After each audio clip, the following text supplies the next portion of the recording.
এই যে প্রাণী রয়েছে, মশা নামে একটা প্রাণী মানুষের রক্ত খায়। মাছি একটা জঘন্যতম প্রাণী, ওর জ্বালাতে মানুষ খাবারকে ঢেকে রাখে। মশা মাছি কোনো কাজে লাগে? জোরে বলেন, কাজে লাগে? তো এই যতজন না বললেন আপনারা ঠিক বলেননি। কেন? তাহলে ওই জিনিসগুলো তৈরি করেছেন কে? তাহলে আল্লাহও ভুল করে। অঙ্কে দাঁড়াইছে কি যে আল্লাহও ফালতু মাল তৈরি করে। কিন্তু আল্লাহ বলছেন আমার সৃষ্টি যতগুলো আছে কোনোটা বাতিল নয়। রব্বানা মা খালাক্তা হাযা বাতিলান, পৃথিবীতে যত সৃষ্টি আছে তুই একটা দিকে আঙ্গুল তুলে বলে দে যে এটা ফালতু, তাহলে আমি আল্লাহ নিজেকে বলবো আমি পাগল। আমি যা তৈরি করেছি তার পেছনে কাজ আছে। আমি যা তৈরি করেছি তার পেছনে কাজ আছে। মাছির কাজ আছে, মশার কাজ আছে।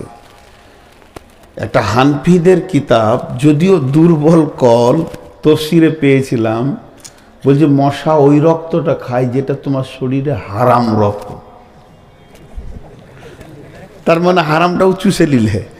আরেক জায়গায় লিখেছে অ্যাক্সিডেন্ট হয়ে হাত পা কেটে গিয়ে যে রক্তটা বের হয় ওইটা তোমার হারাম রক্ত, আল্লাহ বের করে দিল যাতে করে তোমার বডিটা হালাল থাকে।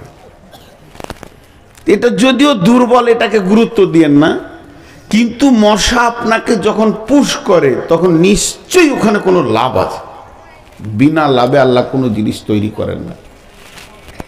একটা লোক রাস্তায় হাঁটছে, ওর কোনো উদ্দেশ্য নাই, এইদিকে রাস্তায় কুমারগঞ্জের দিকে হাঁটছে, আপনি জিজ্ঞেস করলেন ভাইয়া একটু দাঁড়ান তো, আসসালামু আলাইকুম। ওয়ালাইকুম আসসালাম। যাচ্ছেন কোথায়? কি জানি বলবে, ও বলবে কথা কি জানি কোথায় যাচ্ছি।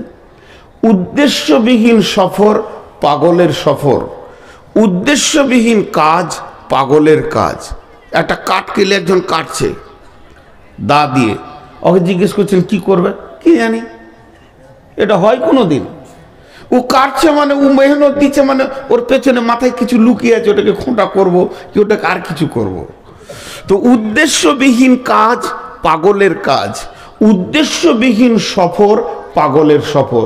তার মানে পৃথিবীতে যত বস্তু আছে সব কি করে? কাজে লাগে। একবার মুখ খুলি, সব কি কাজে?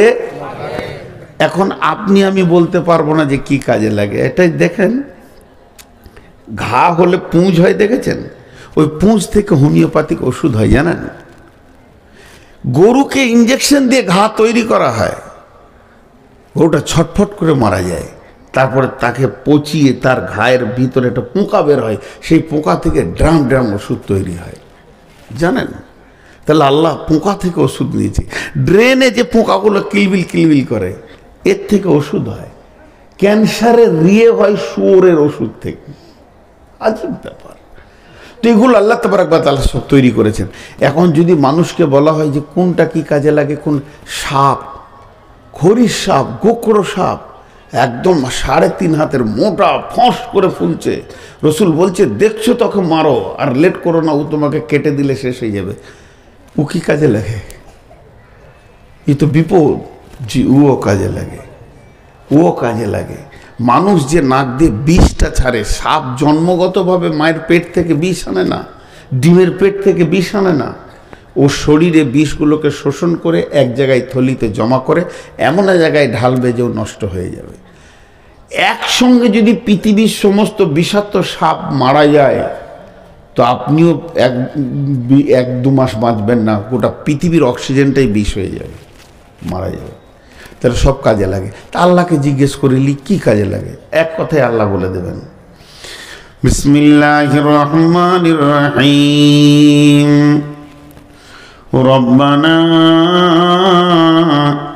মা খালাকতা হাযা বাতিলান সুবহানাকা ফাকিনা আযাবান নার।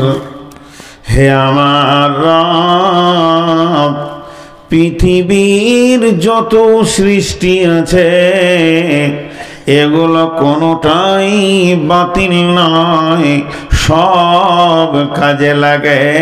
ফাকিনা আযাবান্নার, অতএব হে আমার রব, তুমি তোমার জাহান্নাম থেকে আমাদেরকে মুক্তি দাও। ভাষাটা কেমন দেখেন, সাদা ভাষাই বলি, সব সৃষ্টি কাজে লাগে, আল্লাহ আমাকে জাহান্নাম থেকে বাঁচাও। একটার সঙ্গে একটা মিলছে? সব কাজে লাগে, আল্লাহ আমাকে জাহান্নাম থেকে বাঁচাও। কিন্তু আসলে কাজে কার লাগে? মানুষের কাজে লাগে। এর জন্য জাহান্নাম থেকে মুক্তি চাইতে বলছে। গরু কার জন্যে? মানুষের জন্যে। গাধা কার জন্যে? মানুষের জন্যে। নিকৃষ্ট প্রাণী শূকর কার জন্যে? সেও মানুষের জন্যে। এবার চলেন, হাঁস, মুরগি, গরু, ছাগল, গাছপালা সব কিছু বানানো হয়েছে মানুষের জন্যে। তাই মানুষকে আল্লাহ বলছে, তুই বল আমার এতগুলো ভোগকে তোরা ভোগ করলে, তুই মেয়ের বিয়ে দিবি, কালকে তোর বাড়িতে তোর বিয়ের তরফ থেকে লোক আসবে 50 জন, 100 জন।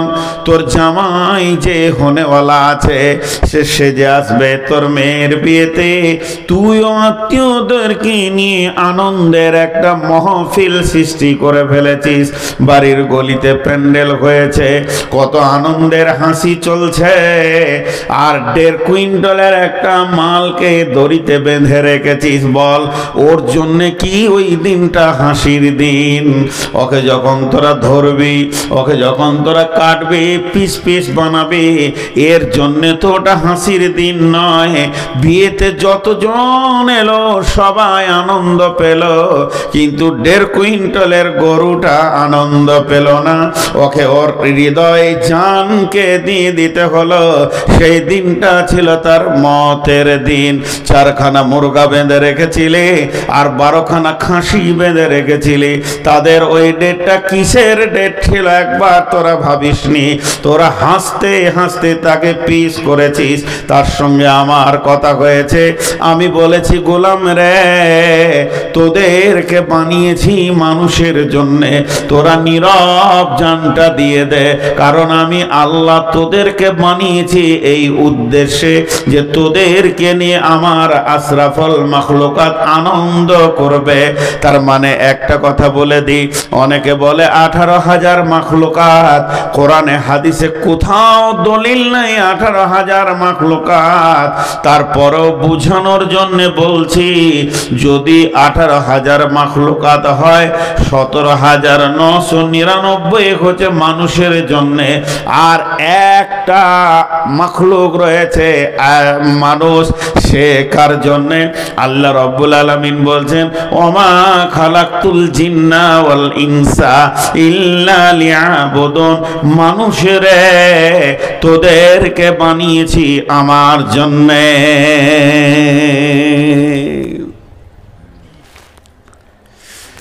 অঙ্ক শেষ। যে অঙ্কটা ছিল অঙ্কটা শেষ হয়ে গেল। মা বোনেরা, আপনাদের কিছু ঘটনা আসবে, একটু ধৈর্য ধরবেন। মা বোনেরাও খুব দুর্বল হয়ে গেছে এখন দিনের ব্যাপারে। একটা কোরবানির খাসি কিনেছেন, ওকে কোরবান বলেই ডাকছেন বাড়িতে, ঢুকছে বেরুচ্ছে, এই স্বাস্থ্য হয়ে আছে। মটরের ব্যাগে মুখ ভরে দিয়েছে, এই মারিস না মারিস না, খাক খাক। গমের বস্তায় মুখ ভরে দিয়েছে, মারিস না, খাক। দেওয়াকে রুটি দে, রুটি দে, হাত পাকা গরম রুটি দে, দুটো খা। বাড়ির মালিক বলছে, তুই সব খা, তোকে আমি খাবো। তুই সব খা, তোকে আমি খাবো।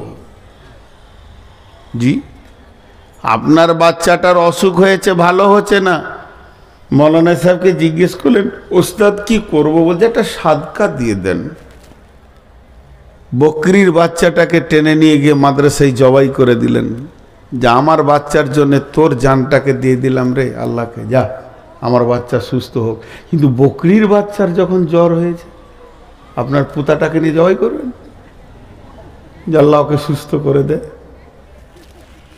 মানুষের জন্য সমস্ত মাখলুককে বানানো হয়েছে। আর মানুষকে কিসের জন্য বানানো হয়েছে? আল্লাহর জন্য। কিন্তু এরা আল্লাহর জন্য লয়। এরা কি হিসাব করেছে জানেন? 2 এ 2, 2 2 16, তারপরে 2 22, তারপরে 2 18, অঙ্ক খালি মিলছেই না।